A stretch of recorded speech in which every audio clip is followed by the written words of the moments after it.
Sesudah itu terjadilah yang berikut. Absalom bin Daud mempunyai seorang adik perempuan yang cantik.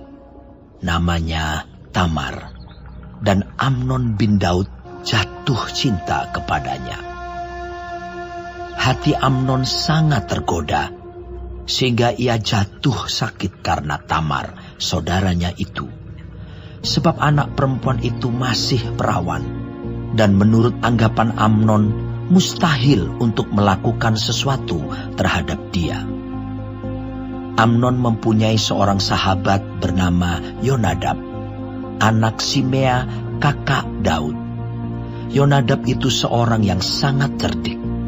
Katanya kepada Amnon, "Hai anak raja, mengapa engkau demikian merana setiap pagi?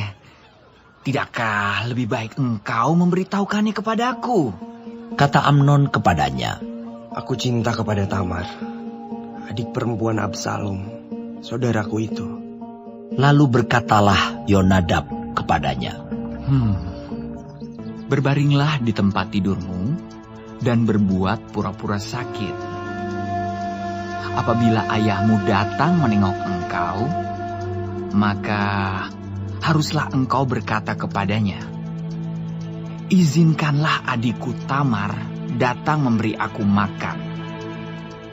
Apabila ia menyediakan makanan di depan mataku, sehingga aku dapat melihatnya, maka aku akan memakannya dari tangannya." Sesudah itu berbaringlah Amnon dan berbuat pura-pura sakit. Ketika raja datang menengok dia, berkatalah Amnon kepada raja, "Izinkanlah adikku Tamar datang membuat barang 2 kue di depan mataku,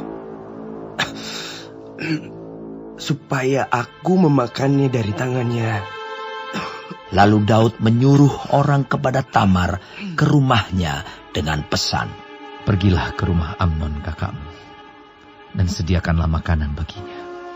Maka Tamar pergi ke rumah Amnon kakaknya yang sedang berbaring-baring. Lalu anak perempuan itu mengambil adonan, meremasnya dan membuat kue di depan matanya.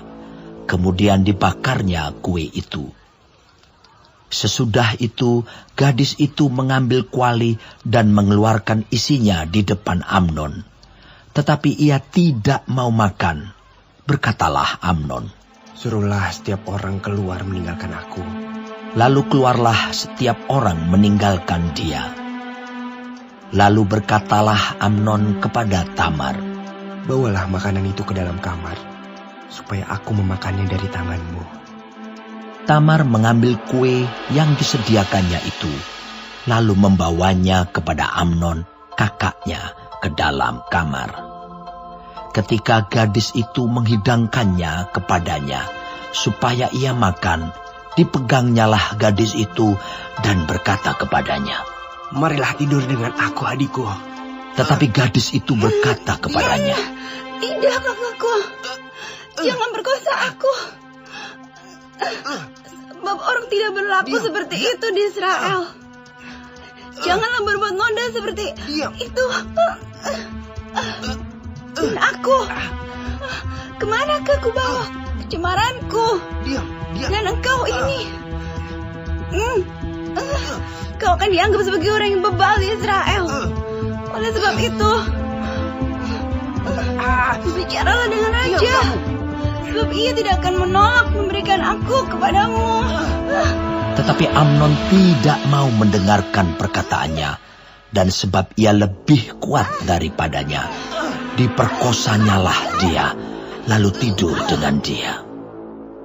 Kemudian timbullah kebencian yang sangat besar pada Amnon terhadap gadis itu. Bahkan lebih besar benci yang dirasanya kepada gadis itu daripada cinta yang dirasanya sebelumnya. Lalu Amnon berkata kepadanya, "Bangunlah, nyala."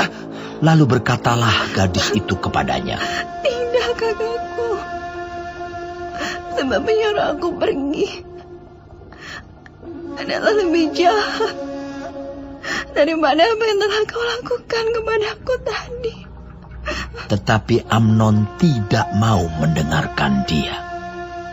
Dipanggilnya orang muda yang melayani dia, katanya, "Suruhlah perempuan ini pergi daripadaku, dan kuncilah pintu di belakangnya." Gadis itu memakai baju kurung yang maha indah. Sebab demikianlah putri-putri raja yang masih perawan berpakaikan baju kurung panjang. Kemudian pelayan itu menyuruh dia keluar, lalu mengunci pintu di belakangnya. Lalu Tamar menaruh abu di atas kepalanya, mengoyakkan baju kurung yang maha indah yang dipakainya, meletakkan tangannya di atas kepalanya, dan pergilah ia sambil meratap dengan nyaring. Bertanyalah Absalom kakaknya kepadanya, "Apakah Amnon, kakakmu itu, bersetubuh dengan engkau?" "Maka sekarang adikku, diamlah saja. Bukankah ia kakakmu? Janganlah begitu memikirkan perkara itu." Lalu Tamar tinggal di rumah Absalom kakaknya itu seorang diri. Ketika segala perkara itu didengar Raja Daud, sangat marahlah ia. Dan Absalom tidak berkata-kata dengan Amnon, baik tentang yang jahat maupun tentang yang baik. Tetapi Absalom membenci Amnon, sebab ia telah memperkosa Tamar, adiknya.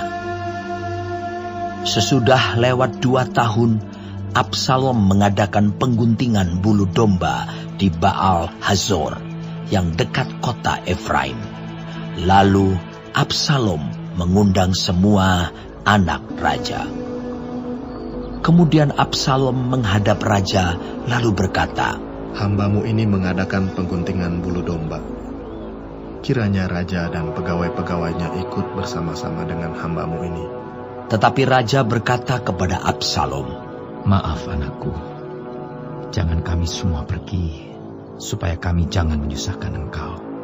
Lalu Absalom mendesak, tetapi raja tidak mau pergi. Ia hanya memberi restu kepadanya. Kemudian berkatalah Absalom, "Kalau tidak, izinkanlah kakakku Amnon pergi beserta kami." Tetapi raja menjawabnya, "Apa gunanya ia pergi bersama-sama dengan engkau?" Tetapi ketika Absalom mendesak, diizinkannyalah Amnon dan semua anak raja pergi beserta dia. Lalu Absalom memerintahkan orang-orangnya demikian, "Perhatikan, apabila hati Amnon menjadi gembira karena anggur, dan aku berkata kepadamu, paranglah Amnon, maka haruslah kamu membunuh dia. Jangan takut. Bukankah aku yang memerintahkannya kepadamu? Kuatkanlah hatimu, dan tunjukkanlah dirimu sebagai orang yang gagah perkasa." Orang-orang Absalom memperlakukan Amnon seperti yang diperintahkan Absalom. Lalu bangunlah semua anak raja itu. Mereka menaiki bagalnya masing-masing dan melarikan diri. Mereka masih di tengah jalan ketika kabar sampai kepada Daud demikian, "Absalom telah membunuh semua anak raja. Tidak ada seorang pun dari mereka yang lolos." Lalu bangunlah raja, dikoyakkannya pakaiannya, dan berbaring di lantai. Dan semua pegawainya yang hadir padanya mengoyakkan pakaian mereka. Maka berbicaralah Yonadab, anak Simea, kakak Daud, katanya, "Janganlah tuanku menyangka bahwa semua orang muda anak-anak raja itu telah dibunuh. Hanya Amnon yang mati. Sebab hal itu telah terlihat pada air muka Absalom sejak Amnon memperkosa Tamar adiknya. Jadi, janganlah tuanku raja menaruh pikiran dalam hatinya bahwa semua anak raja itu sudah mati. Sebab hanya Amnon yang mati." Absalom melarikan diri. Ketika orang yang berjaga-jaga melayangkan pandangnya, maka terlihatlah olehnya sejumlah besar orang datang dari jurusan Horonaim sepanjang sisi pegunungan. Berkatalah Yonadab kepada raja, Lihat, anak-anak raja datang. Benar seperti kata hambamu ini. Baru saja ia habis berkata, datanglah anak-anak raja itu. Mereka menangis dengan suara nyaring. Juga raja dan semua pegawainya menangis dengan amat keras. Absalom telah melarikan diri dan telah pergi kepada Talmai bin Amihur, raja negeri Gesur. Dan Daud berduka cita berhari-hari lamanya karena anaknya itu. Absalom telah melarikan diri dan telah pergi ke Gesur. Ia tinggal di sana 3 tahun lamanya. Lalu raja tidak lagi marah terhadap Absalom, sebab kesedihan hatinya karena kematian Amnon telah surut.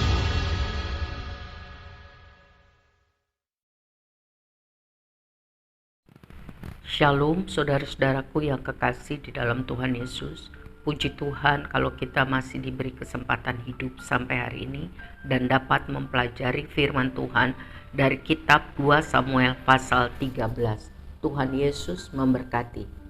Hari ini mengenai Amnon dan Tamar. Mulai dari pasal 13 kitab 2 Samuel, firman Tuhan mencatat tentang efek dosa yang terjadi di dalam kehidupan keluarga Daud, yaitu diawali dengan kebebalan, sesudah itu pemerkosaan, lalu pembunuhan, dan lain sebagainya. Hal ini terjadi setelah Daud jatuh dalam dosa terhadap istri Uria, yaitu Batsheba. Walaupun Daud bertobat setelah Nabi Nathan menegurnya, tapi akibat dosa harus tetap dituai. Amnon adalah anak pertama Daud. Tamar adalah anak Daud dari Maaka. Jadi Amnon dan Tamar adalah anak Daud tapi berbeda ibu. Hawa nafsu yang sangat besar menguasai Amnon, persis seperti hawa nafsu yang sangat besar yang menguasai Daud ketika ia berzina dengan Batsheba. Hawa nafsu itu tidak dapat dikuasai Amnon, sehingga ia tidak peduli apapun juga. Padahal hal itu sangat dilarang oleh firman Tuhan. Mula-mula Amnon sangat mengingini Tamar, tapi setelah diperkosanya, ia berbalik amat sangat membenci Tamar. Ia mengusir Tamar begitu saja. Dan hal ini diketahui Absalom, saudara kandung atau kakaknya Tamar. Mulai saat itu, Absalom sangat membenci, dendam kesumat kepada Amnon, dan akhirnya memarang, membunuh Amnon. Yakobus 1 ayat 15 mencatat, apabila keinginan itu telah dibuahi, ia melahirkan dosa. Dan apabila dosa itu sudah matang, ia melahirkan maut. Sebab itu yang kita lihat bahwa dosa Daud berdampak pada dirinya sendiri dan keturunan-keturunannya. Sebab itu saudaraku, kita tidak boleh menganggap remeh dosa. Kita harus selalu berjaga-jaga dan waspada, menguasai diri, pikiran dan perasaan kita. Mohon kesanggupan dari Tuhan. Berdoa sungguh supaya kuasa Tuhan ada dalam kita, sehingga kita selalu hidup dalam pertobatan, hidup benar sesuai firman Tuhan. Amin. Tuhan Yesus memberkati.